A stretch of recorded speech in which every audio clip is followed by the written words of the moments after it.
Livestock Building Design, authored by Jacob Prater. All our livestock, although bred to be domesticated, are descended from animals adapted to live in the wild. As such, they are tough and arguably do best in conditions that are more like those of their forebears. For reasons of convenience or increased production, these livestock may be housed in buildings for shorter or longer periods or for most of their lives. When this is done, however, it is important to make sure that the structures promote their health and well-being. And the best way to do that is to design and construct them to tick all the boxes of fresh air, sunshine, soft earth underfoot, and cleanliness. In short, as close to their native environment as can reasonably be accomplished. When asked what key features of his buildings help keep his cows and pigs healthy and injury-free, my friend in Shawano County, Wisconsin, replied, "No sharp edges, nothing sticking out to poke them. A layout that they flow smoothly through that limits them getting stuck physically and mentally." He added, "From a health standpoint, ventilation is key. Better to be cold and dry than warm and damp." There is much to be learned from this simple answer, and a lot of ways to accomplish those key items depending on the type of livestock and scale of operation. Better cold and dry than warm and damp sunshine, and fresh air ventilation are the ideal natural conditions to mimic in a building. A combination of lighting, translucent roofing, and adequate ventilation is the way to go. Essentially, promote health by reducing the three key components of disease: the host, the pathogens, and environments in which pathogens thrive. Since the livestock, the host, is necessary, and it may not be possible to completely prevent the presence of the pathogen, although ensuring good hygiene will be a major factor in prevention. The best option for disease control is to design an environment that is bad for the pathogen, but good for the animals. Whether an active or passive ventilation system is used, more ventilation is usually better. Curtains, roof vents, or fans and buildings with open ends can all be designed to fit ventilation needs.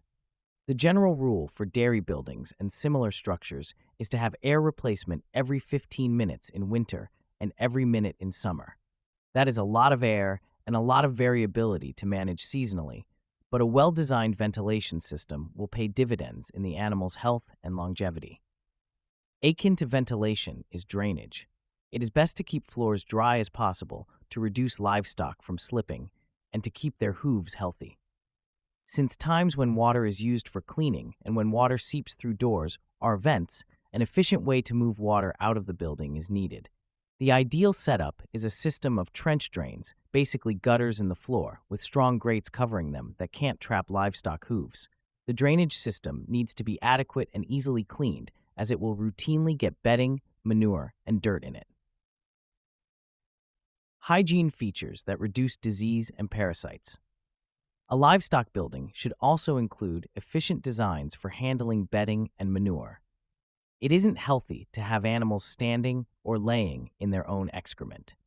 This, of course, creates a challenge because the animals may spend quite a bit of time in the building, but no one likes shoveling manure. One way to handle manure is to flush it away with a slotted floor and a collection basin beneath the building. This is water-intensive, but can be very effective. The cleanest-looking dairy I have ever seen had a flushing system like this, in which manure was routinely washed down through the slotted floor. That operation used sand bedding that was cleaned and recycled to be used again. Sand may not sound like a great bedding option, but it is quite hygienic for animals and can be recycled. Other labor-saving options for manure and bedding removal are automated manure scrapers that can be mounted in alleys or covered gutters in the building. These allow the use of organic bedding, such as straw or wood shavings, but simultaneously keep parts of the floor clean and clear for better traction. Organic bedding creates a challenge for sourcing materials, but is often good for the soil that it's added to. For example, sawdust has been shown to reduce the number of flies. Some operations recycle organic bedding using a heat treatment process to deactivate pathogens and parasites. This can be energy intensive, but in the case of a large operation I observed, can be done using the methane produced with an on-site anaerobic manure digester.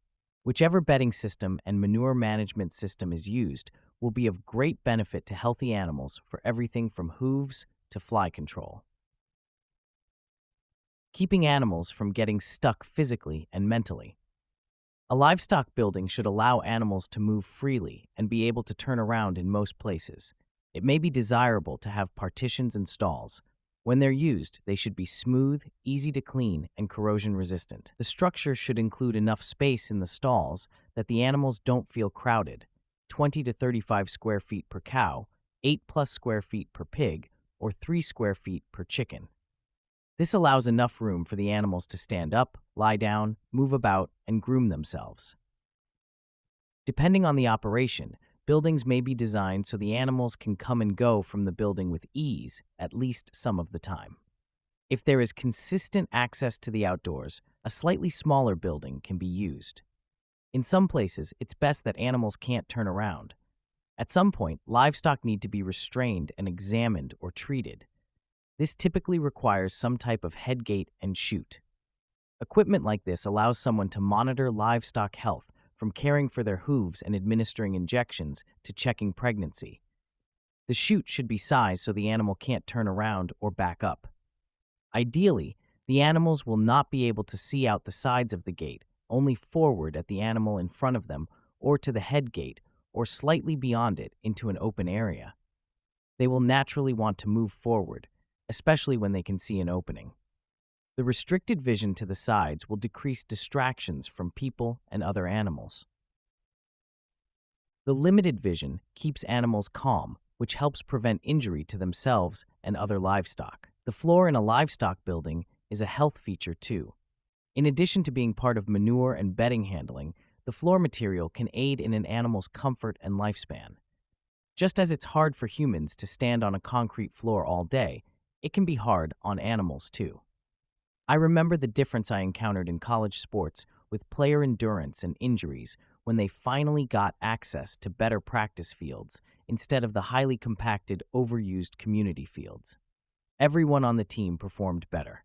Rubber coatings, rubber flooring, or mats can go a long way to reduce fatigue and in key areas improve traction to prevent animals from falling. Some dairy research has shown that rubber flooring not only reduces cows slipping, but also allows them to have a more natural and efficient gait, more like walking in a pasture compared to concrete. In addition, rubber flooring has been shown to reduce the amount of bedding needed compared to concrete, especially if it's organic bedding. It's also easy to keep clean. There are many small things that add up to a good outcome for animal health in buildings. Paying attention to those details in the design and build phase will help keep livestock healthy and lead to a happy customer in the long term. Jacob Prater is a soil scientist and associate professor in Wisconsin. His passion is natural resource management, along with the wise and effective use of those resources to improve human life.